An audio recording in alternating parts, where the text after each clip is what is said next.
So my son, when he was 10, I go into his room to get his laundry, right? And he's sitting in the corner. He's got a blanket over his lap. He's got his hands under the blanket. I go, Jake, what are you doing? He goes, I'm playing with myself. Real calm. Real calm. I dropped the laundry, and I left. And the next day, I knocked. There he is. He's sitting in the same corner with his hands under the blanket. Before I could say anything, he moves the blanket. I covered my eyes, but it was too late. I saw his Game Boy.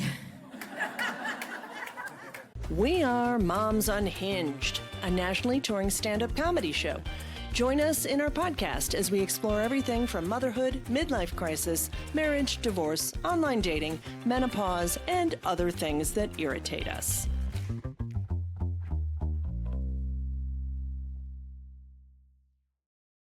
Hello, and welcome to Moms Unhinged. I always like to start. I just cracked myself up. I'm your host, Andrea, and I am joined by the amazing, the fantabulous Merit Kahn. Welcome, Merit. Hello, Andrea. Now, this is super exciting because Merit was on the very first Moms Unhinged show that we had in Louisville back in, when did we start? 2017, I think. I was going to say like 1893, right? Back in the late 19th century. That's how comedy ages us. More than motherhood. Yes, I know. Yeah, it's the combo. The combo is just a killer. So that's super exciting, and it's just been so fun having you along the journey. And you did our very first travel show that we did in Las Vegas, which was mixed bag, but did open up the possibility to future travel. So it was really driving. Yeah. So, and Merit also has her own show, which is very fun. And you just recently named that. Yeah. The very first version of it was called Book of Merit, when I thought I was going to do it one time, and it was like a big 50th birthday celebration. And then I realized, this is not about me. It's really about everybody's life journey. So I call it Optimistic Personality Disorder, which came from a joke that I do on stage at Moms Unhinged shows. Right. I love that joke because you say, I definitely feel like I've got that too. I'm always like, it's all going to work out. Let's do it. Sure. And we're like, I wrote that joke when I was journaling about my really frustrating marriage and divorce. And I thought, my marriage was frustrating, but I just know this divorce is going to go smooth. And it's like I looked at the sentence on the paper and I thought, I think I'm insane. Why would I think that? I think I'm the one with the problem. It's me. That is hilarious. This divorce is going to go smooth. Oh, says great. It's easy peasy because you had to get lawyers involved and all kinds of. You had court cases. I remember that journey, and we didn't communicate well when we were in love. So I'm pretty sure now that we're getting divorced, we got this. It'll just. Nicely just share our feelings. Listen from our full hearts. And we'll compromise. The stinkful of our marriage. That's how this divorce is going to go. Filled with empathy and support. Yes. Oh, that is hilarious. Yeah. Oh my gosh. So, yes. So you're touring both with Moms Unhinged, and now you're taking your own show on the road, which is exciting. Yes, very exciting. And now I share all the joys of producing that you do. Yeah. That is, we don't have to talk about that. You just want to see the prestige persona, don't you? Yeah. Let's talk about the fun. just like we do. Well, no, we don't do that with our kids either. Oh, my goodness. So I want to hear a little bit about how you got started in comedy. You've been doing it a while now. So when did you actually start? I took a stand-up comedy class with someone we have in common, our common coach, Christina Yeah. Hall. That was 2014 Yeah, wow. class. Yeah. And I did it because as a keynote speaker, I wanted to be more deliberately funny in the process I was being paid handsomely to do for conferences and association meetings, which I still enjoy doing. And, a funny thing happened on the way to learning how to do comedy better for your real job. Like I was like, oh, well, actually, I really love that. Yeah. It was 7 minutes of original comedy. Yeah. And I had never felt so good in my life. And I felt so good that I didn't do anything with that for at least another 2 years. Just Just rode that high. Yeah, It's right. kind of just like, wow, that was great. This sounded great. put that in a bottle. But in 2016, when my marriage was failing, I started to write a lot more about the things that were frustrating me.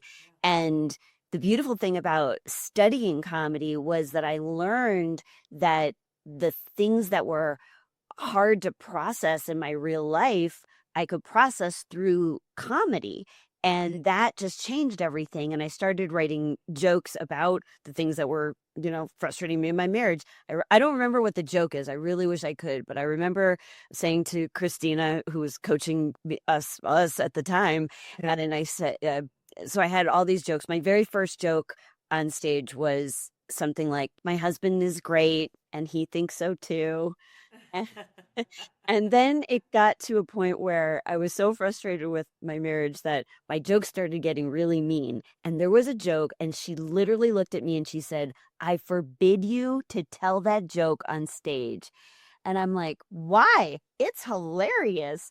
And she was like, nope, you will alienate your audience. You've crossed the line. And so it was just an interesting, when you study comedy, you realize it's really to serve the audience. It's not therapy on stage. It should Right, for sure. So Yeah.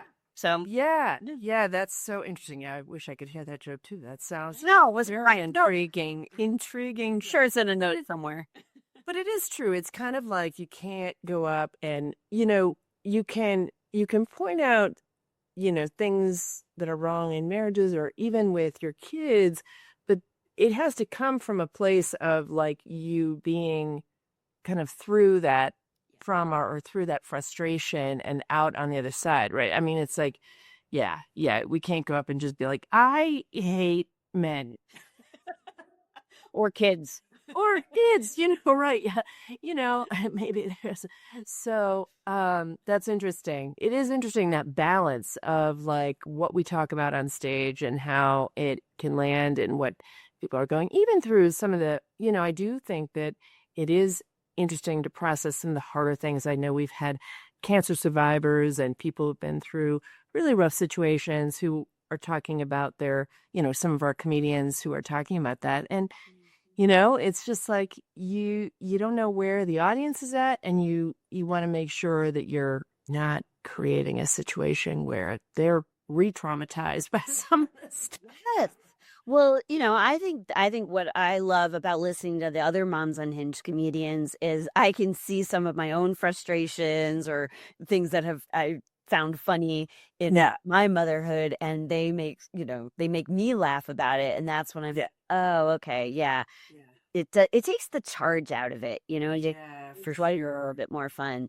I mean, that's kind of the premise of all of my sets for Moms Unhinged and for my one woman show is this idea of, we've all heard like tragedy plus time equals comedy. Yeah. My point is nobody said it had to take a long time. Yeah. What if you wouldn't have to suffer and you just find the funny a little faster? How could that change your outlook? And then you can kind of be in action and create new possibilities. And that's what I love about comedy is like it, it just diffuses everything. And it's just fun. So, yeah, it's just a fun way to live.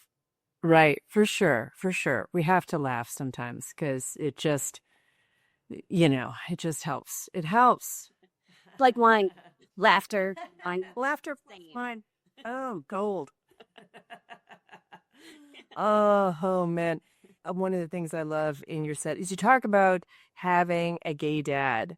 And I mean, because you got your parents and they had you, and then That worked exactly with a gay dad.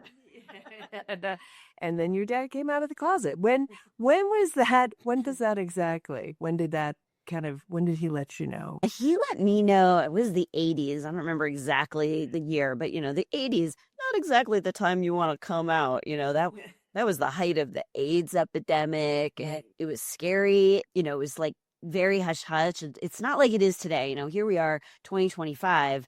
If you don't have a gay relative, you don't know very much about your relatives. There's someone in the family is playing for the other team, and it's totally like everybody knows somebody who's gay, lesbian, somewhere in the alphabet soup. So it's common, it's known, and there's not that stigma. But think back to the 80s. Now I'm in high school where everything, like the world revolves around you, and it's like very significant that you're like part of the mainstream and not some outlier. So it was like very hush hush, and I didn't tell anybody. In fact, the first time I ever said anything about that in public was my comedy set in 2014. That was the main reveal. And my dad and I had, like, I called him when I was in this workshop and I started writing these jokes. And I said, I'm outing you. Are you okay? And he's like, what's going to happen to me now? Like, I'm in my 70s, like, whatever. But, I mean, he had already come out to his family and things, but I had never said any, like, nobody, my philosophy was, if my parents like some kinky fetish thing in their bedroom, that's none of my business as their kids. Like, it's none of my business. Yeah. So, So that's so interesting. But had he had partners? Was he kind of living a kind of publicly gay life, or was it pretty quiet? Wow. I don't think my dad is like, he doesn't give off the stereotypical, hairdresser type vibe at that time when I was growing up. I think he wanted to kind of fight it, right? He wanted to live in society. He loves being a dad, always has. He commuted into the city from the suburbs with his little briefcase, like did all the things. And I think it was just trying to ignore that part of your life. Whereas today, we don't have to do that. We're whole beings, and we can embrace and be individuals, and and that's just not how it was back then. So now it's kind of like, whatever, okay, I'm this, I'm that. It's like nobody really cares. But it makes for some good comedy growing up with a gay dad. I will say that, because they say a girl marries a guy just like her dad. Trouble is, all the guys I met just like my dad were also looking for a guy just like my dad.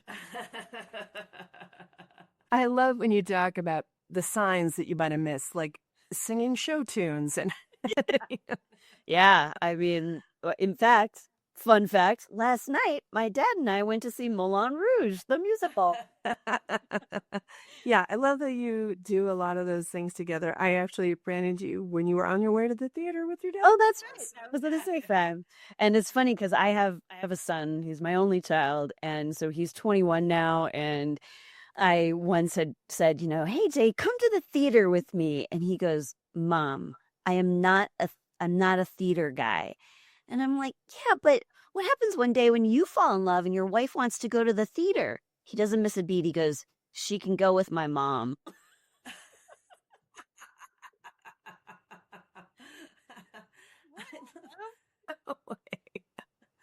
That is hilarious. Jake is definitely no nonsense. He is. He's very funny. He's a sports guy, He's a sports guy. Yeah, and he does not bend for any pressure, it seems like. No. My favorite Mom's Unhinged set that I have ever done to date is the show I did on Mother's Day up in Fort Collins, where he goes to school. And, I'm doing my regular set and there's some racy stuff in there. And so I was like, oh, I kind of stopped mid joke right before I got to the vibrator joke with my friend in the audience. And I'm like, oh, I probably shouldn't tell this joke today. It's too late. You've already. I started it. And then the audience was like, no, tell it. And I'm like, joke? Can I tell this joke? He's like, tell it, Mom. So I do vibrator joke number 1. And then I go, there's another one. Are you good? He's like, sure. But the best part was after the show. It was such a great set. And after the show, this woman comes up to my son, hands him her business card, and it says off-campus counseling. It's just like, yeah, he's good. You're gonna need some therapy after this. We know. Yeah. That is hilarious. I know, it is funny. Now, was that the first time he had seen you do your comedy? Yes. I mean, so I had been doing comedy, like, let's say from 2016 to 2025, and that was the first time. That's Mother's Day a few months ago. Yeah. He likes to tell me, I'm not the funny one. Gosh, Mom, you're not funny. And I'm like, well, I don't know, because people are paying me. So one of us is a professional comedian. I haven't seen your tight 5, so whatever. Although he could perform at any time because I built a comedy club in my basement, Yeah, that's right. I know, that's right. That's the kind of amazing thing. You love comedy so much and performing so much. You built a full comedy cellar in your basement. And it's so cool. It's got like the brick wall kind of vibe. It's got like seating with all the little candles. I mean, you can fit 50 people? 52. Yeah. Oh my gosh. Professional lighting, professional sound. So as we kind of travel and I'm meeting other comedians, I just lure them to my basement. In the white van. Come with me. Yes, I do. I have a little white van here. I have a little white van. Oh. So follow me to the basement. Lots of laughs. That's hilarious. That's so funny. Yeah, and I've actually performed there twice. So I think twice. I don't even know how many times. Yes. 3 times, yeah. Yeah. Super, super fun. So I love that. And so so after seeing you perform, how did he feel? Did he say, okay, Mom, you're pretty funny? Yes, I got the seal of approval from my son, and he brought one of his buddies with him who had never been to a comedy show before. So, oh my God. That was really exciting. I, like to tell his mom, I stole your son's comedy virginity. Don't tell him I was your first. But yeah, no, he enjoyed it. He definitely enjoyed it. I think it's a very different thing when, as a child, you can see your parents like actually having a life. Because I don't know, when I was a kid, I imagined, I go off to school, I have my life, and they're just waiting at home for me to arrive. Yeah. But what can we get you something, honey? Yeah. Like, you don't do anything else. Just wait for me. Just sitting in your perfectly preserved room. Just looking at all the things. That's all they do all day. All day. Yeah. Well, now my son knows differently because now he's heard 2 vibrator jokes. So, yeah, right. I literally rented my kids' rooms out. Oh, okay. Talk to me about that. No, it's not all the time, but sometimes I've had people stay where they're like, paying me some rent. So I'm like, hey, you got to let me know when you're coming home because you may not have a room. We agreed early when he went off to college because he's at school about an hour and a half from where we live. And I just said, you're far enough away and close enough. Let's agree we're not doing the unannounced pop-in. Because if it's been announced pop-in, I'm doing the unannounced pop-in. That you're going to like that. He violated that when one night I'm literally in bed, tucked in. I'm texting with my boyfriend, and I hear something in the house. And I'm like, do I need to... like, what's happening right now? And then he comes up and he's, hey, Mom, I just decided to... And I was like, okay, that could have gone horribly. Seriously. Yeah, that's not cool. There's so many ways. That is not cool. So we're not doing that anymore. So yeah. Yeah. Yeah, kids can't do that, especially at your house. I know some things. Is that this podcast or is that a different podcast? Yeah, right. We're not. We're won't go too deep. But you do have a hot boyfriend, Navy SEAL, hot boyfriend. He has a hot boyfriend, yeah. Yeah, so that's great. So we got through the divorce, got the Navy SEAL boyfriend along the way. It's a major upgrade. Oh my gosh. So I want to hear a little bit. One of the things I like to always ask too is, do you have a story about when you just got a little unhinged, or maybe, something just went really wrong, you lost your nut a little bit? In fact, I was so unhinged that I have named this story. It's called the Paperclip Incident. It was right after my ex had moved out. So my son was, I don't know, 12-ish, something like that. And I was coming back from a business trip. I was tired, but on the plane, I had gotten an upgrade. It was a beautiful sunset out the window. And I took that moment to grab my Facebook account and type how wonderful my life was and how grateful I was to be going home to my amazing son. Unfortunately, it didn't send yet because then we had to turn off our phones. So I get home, I pick him up from his dad's. We pull into the garage and Jake's favorite song comes on the radio. And he goes, Mom, can we just stay in the car and listen to the song? And I'm like, dude, I'm like so tired. Let's just go in the house. I want to get inside. I get out of the car. By the time I have gotten my suitcase from the back, I hear, uh-oh. And I'm like, that's just never good. So he had jammed a paperclip into the ignition of the car. And, he just wanted to keep the car on to hear his song, like so innocent, right? And now we can't get it out. Oh my gosh. I was unhinged.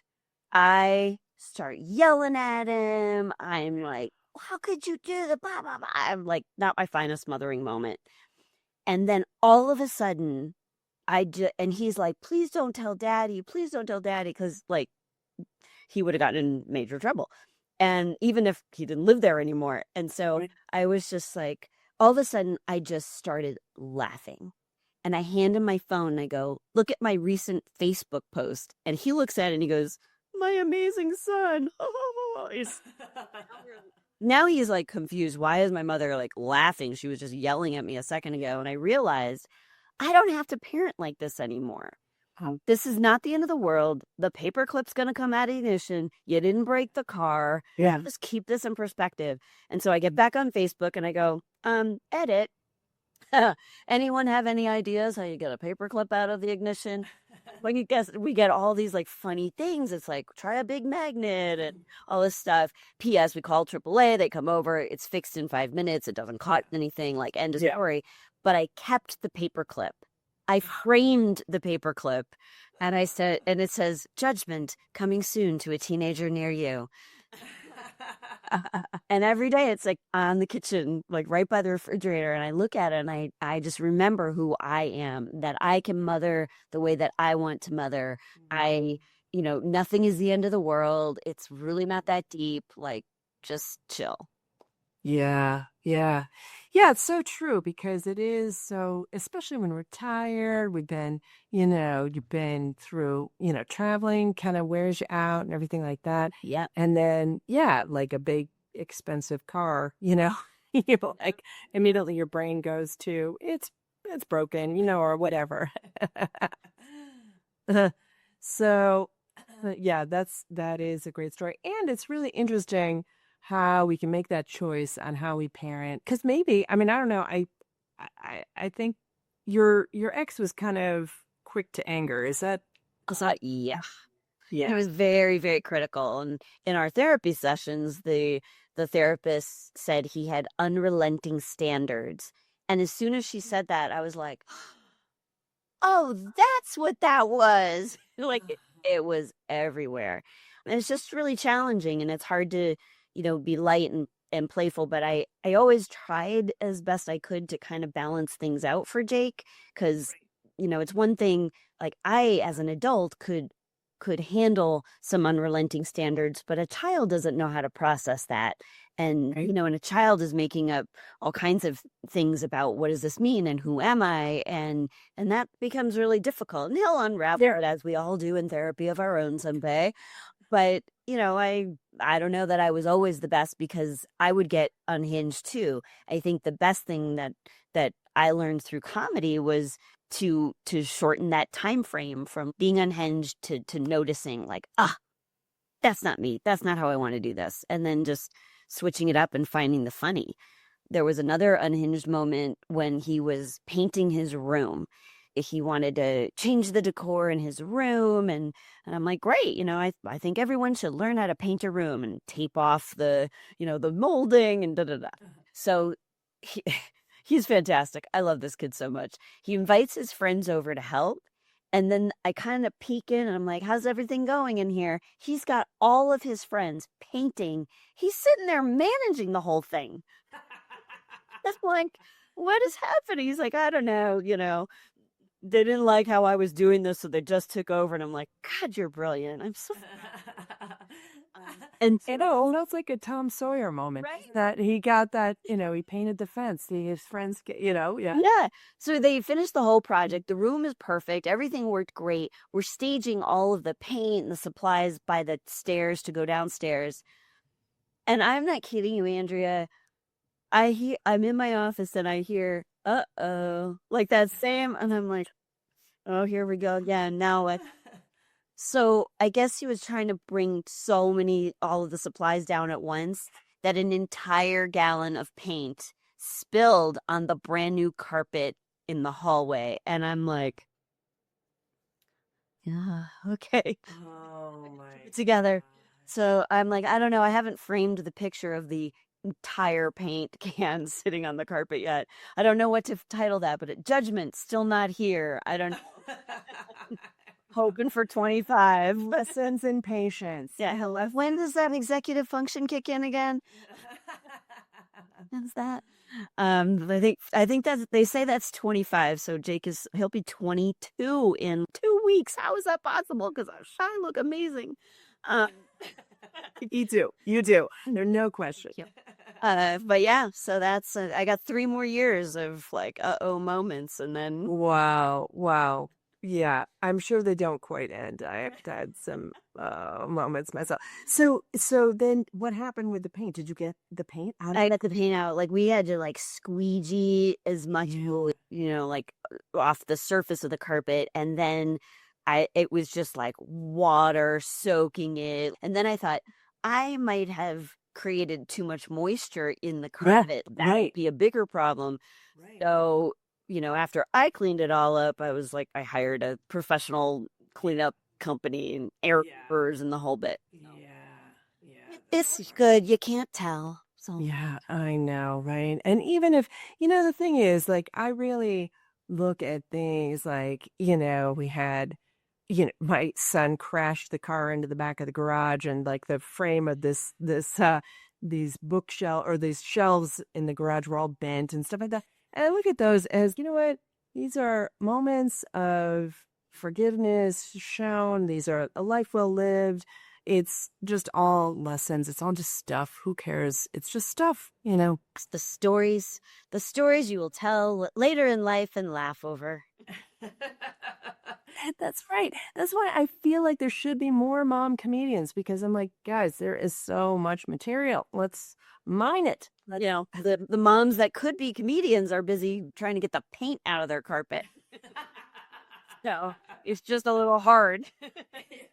Time is so many things to juggle, right? It is. It is crazy. So, well, this has been just so much fun. Thank you so much, Merit. Love getting the chance to chat and talk about the crazy moments of our lives. And why don't you let people know where they can connect with you, where they can find you online? Well, the favorite place to send people now is opdshow.com. So optimisticpersonalitydisorder.com. You can also spell it out, or I made it simple, opdshow.com. And then it's where you can find out all about the show and tour dates. And you can connect with me there. There's always a Let's Talk button. And I actually like talking to people. So now call me. Yeah, awesome. All right, thanks again, and thank you everyone for tuning in. Thanks for listening, and make sure you subscribe, share, and follow us on the socials to get more comedy clips.